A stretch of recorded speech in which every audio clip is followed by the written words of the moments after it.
Good evening. This is Nancy Knight for ESOL News. Tonight, I bring to you some discouraging news about the increased and overrepresentation of minority students inside of our special education classrooms. According to Artiles and Ortiz, some racial and ethnic groups have a disproportionate percentage of students inside of the special education classroom that cannot be justified by their inability to comprehend material. Approximately 16% of students in elementary and secondary schools are African American. However, 21% of these same students are classified as special education students.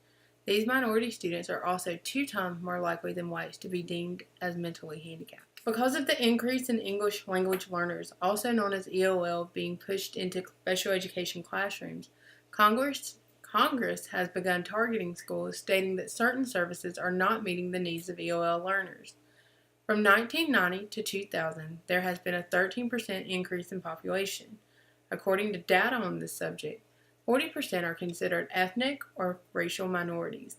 Of this minority, approximately 13% are Latino or Latina, 12% are African American, 4% are Asian American, 1% are American Indian or Alaska Native, and 8% fall under the other category. Because of the large increase in population in such a small amount of time, demographers are projecting that population shifts are expected due to rising birth rates and immigration.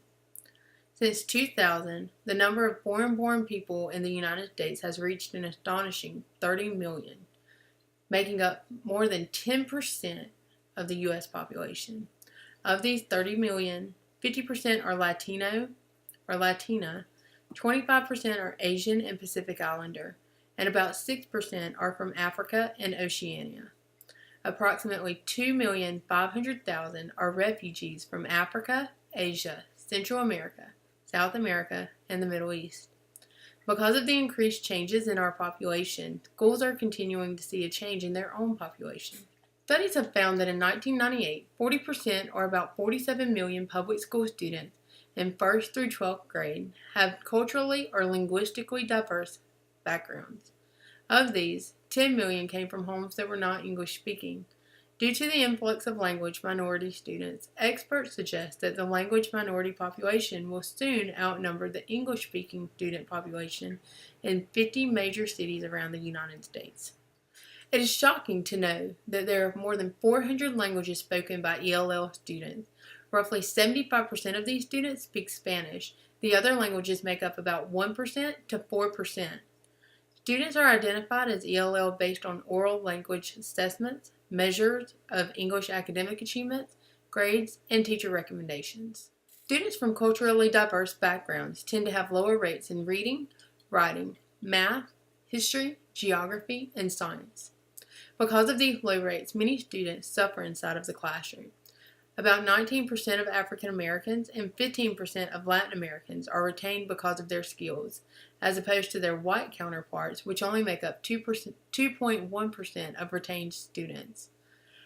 In 1997, the dropout rate was largest among 16 to 24-year-old minorities.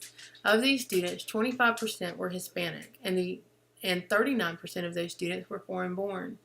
Dropouts have a higher possibility of having children out of wedlock, lower lifetime incomes, and greater incidences of other problems with society that could hurt our economy here in the United States. Research has shown that students dropping out is caused by a lack of academic success in the classroom. Students classified as ELL often find themselves being referred to special education classes because of their lack of success caused by their misunderstanding of the material in the classroom. Major milestones have been reached since the Civil Rights era in the case of minority students. The Civil Rights Act, passed by Congress in 1964, maintained that there could be no discrimination based on race, color, religion, sex, or national origin. Though many civil rights acts had been passed up to this point, natural origin was added, maintaining that people could not be limited based on their place of birth. Another milestone was reached in 1970 when the U.S. Department of Health, Education, and Welfare said that non-English speaking children cannot be excluded from school participation. This made schools address the problems with the students instead of mislabeling them as mentally handicapped. Examples of solutions for these problems would be to help the student learn English and to have interpreters to help them understand. Many acts have been passed regarding rights of minority population. In 1968, the Bilingual Education Act helped establish federal funding for local schools that implemented programs for students with limited English. In 1973, the Vocational Rehabilitation Act was established to help students with disabilities by stating that these students could not be excluded from programs or activities that were federally funded. Students also classified as ELL also have a right to participate in bilingual and special education programs. In 1990, the Students with Disabilities Education Act insists that students that have problems stemming from environmental, cultural, or economic disadvantages are ineligible for disability services. It also states that the evaluation and placement for these students must be non-discriminatory. Assessment coordinators must now conduct the test in the child's native language to ensure that children aren't being placed in special education based on their inability to comprehend a language that is foreign to them. Parents must also be able to understand the proceedings in the IEP meeting. Thus, instructional goals and objectives must be annotated in the native language of the parents. Landmark court cases have also been settled to ensure the equality of minority learners in general education and special education classrooms. In 1970's Supreme Court case, Diana versus California State Board of Education, parents to Mexican American children filed a case against California State Board of Education based on their use of IQ scores as a valid assessment for determining that their children were mentally handicapped. As students were Spanish-speaking, the Supreme Court judged that administering the IQ test in English was an invalid assessment. In 1974 Lau versus Nichols, the Supreme Court ruled that San Francisco's Unified School District violated Title IX of the Civil Rights Act by not providing services to help Chinese students learn English. 5 years later, in 1979, the Supreme Court case Larry P. versus Riles stated that schools could not use IQ tests that do not account for cultural background. Therefore, all IQ tests must be free of racial and cultural bias and must also be approved by the court prior to being distributed to students for testing. Other notable cases that made headlines are Jose P. versus Ambach in 1983, United Cerebral Palsy of New York versus Board of Education of the City of New York in 1979, and Dershia S. et al. Versus Board of Education of the City of New York in 1979. From these court cases, the Supreme Court rules that all schools must use bilingual resources to identify ELL students that have special education needs. Schools must provide non-discriminatory evaluations in two languages. They must also provide bilingual alternatives during each step of the special education process. They must protect parental rights and create a parents' rights handbook in Spanish, and they must hire community workers to get parents involved in the assessment process and in the process of developing the student's IEP. Some states have removed bilingual education from their curriculum in an effort to make English the official language in government, education, and the workplace. Students are expected to assimilate and conform to mainstream culture and language.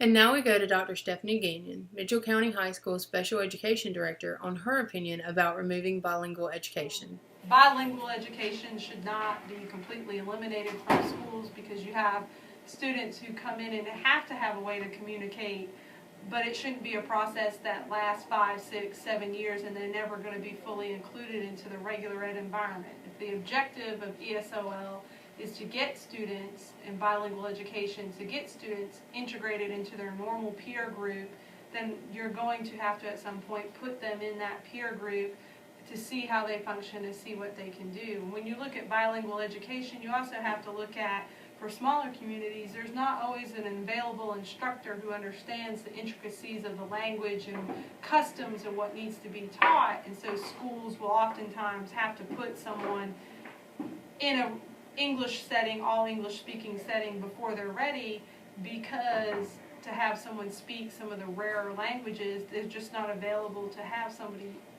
with that child to do the one-on-one work or the small group work that needs to be done. Many researchers believe that teachers still evaluate students based on certain factors such as race, sex, economic status, language, and culture instead of their ability to complete a task. Due to a lack of appropriate assessments and unqualified personnel, Schools are seeing inappropriate and increased referrals to the special education program. Because of the rise in referrals, it has become increasingly difficult to distinguish from true disability and linguistic and cultural differences. Many professionals believe that some ELL students do not gain from being in special education or the general education classroom. These professionals feel that ELL students should be given more personalized language skills and personalized education. Education reforms have progressed into the special education classroom. One such movement is known as the inclusion classroom. Researchers feel that special education students have the right to be educated with their non-disabled peers, and since this research, 90% of special education students are in inclusive classrooms. The aim of the inclusion movement is to promote students in academic learning, social competence, social skills, changes in societal attitudes towards those with disabilities, and positive peer relations among those with varying disabilities. The second reform movement is to include ELL and special education students in standards-based reform by raising expectations for students with disabilities. Schools plan to integrate this reform by giving ELL and special education learners access to general education curriculum and making school-wide improvements in order to decrease the need to label students with disabilities. The unforeseen problem with this reform and the inclusion reform is that ELL students and students with disabilities are often taught by the least qualified teachers due to a shortage in bilingual teachers and special education teachers. It has been advised that teachers should learn to adapt their lesson plans to accommodate those students that are classified as ELL or special education in order to keep retention rates down. Teachers and school systems as a whole must remember that ELL and special education students require educational services that take linguistic and cultural needs into account. There are two culturally diverse student groups. The first group is the culturally and linguistically diverse group, which encompasses the early forced immigration of African Americans to today's recent immigrants whose language and culture vary from the mainstream. The second group are the ELL students whose first language is not English and generally requires support to benefit from instructions. This group will also be referred to as limited English proficient when referring to public policy, law, or publications inside of this book. Chapter 2 of Artiles and Ortiz discusses overrepresentation and underrepresentation of students labeled as special needs in ELL. This chapter will discuss Ortiz's three-phase model to prevent school failure for ELL students. Chapter 3 argues that traditional assessments are not appropriate for ELL learners, and through the guide of Richard Figueroa, readers will find new ways to assess ELL students. Chapter 4 is led by one of the book's authors, Alba Ortiz, and his colleague James Yates. They will argue that students should be tested in their native language in English to help rule out limited English proficiency as the cause of a student's learning problem. Chapter 5 reviews the legal requirements for families' participation in the assessment process. Shernas Garcia pushes that all instruction needs to address both linguistic and cultural characteristics and their disabilities. In Chapter 6, Nancy Cloud addresses the concept of culturally responsive teaching, which takes into account the students' backgrounds and several other necessary requirements needed to accommodate ELL and special education students. Lori Johnson Santa Maria, Todd Fletcher, and Candace Bose offer strategies for teachers in the form of scaffolding, effective pedagogy, and dual language instructions in Chapter 7.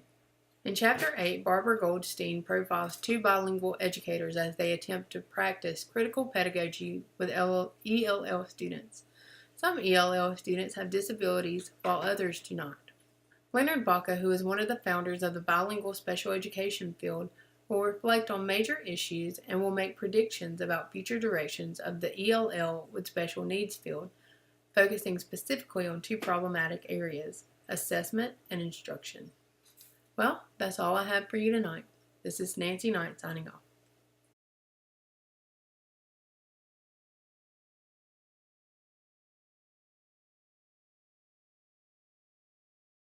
Going to see a change in their own population.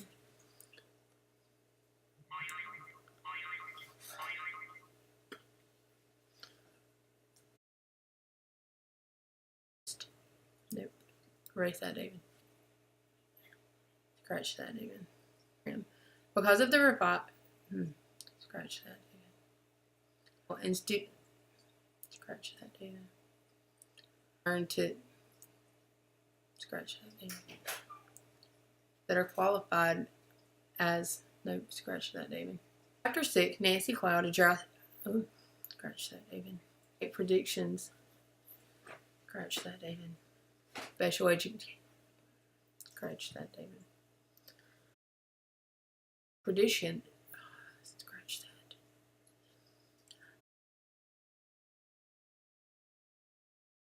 Instructions in Chapter 7.